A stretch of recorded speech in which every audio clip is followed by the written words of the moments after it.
guys, this is a casual outfit you must have. Tingnan nyo, sobrang ganda and sobrang cute. Very elegant niya.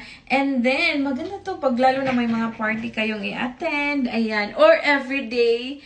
Ayan. I super love this outfit. Ling OOTD. And one thing I like about this, kasi madali lang siyang isuot. And then, hindi ka na mag-pair-pair. So, that's why I like you having mga dresses. Kasi, ano lang siya, parang hindi ka na problema na anong i-pair nito, yung ganyan. And by the way, I'm 5 flat or nasa in between 4'11". Basta 4'11".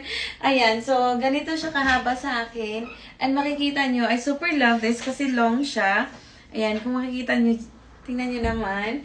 And sobrang cute and chiffon pala yung ano niya, yung tela. So very elegant talaga siya in person.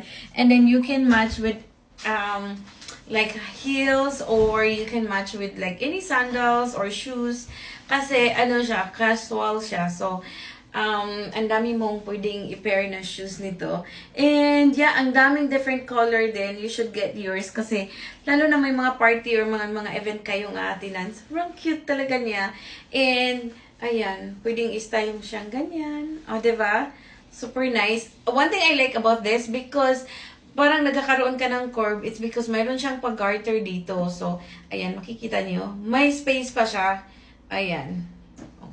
Diba? Ang cute lang talaga niya tingnan. I super love it. Ayan. Yan lang. I-grab nyo na. Ilagay ko na lang sa yellow basket.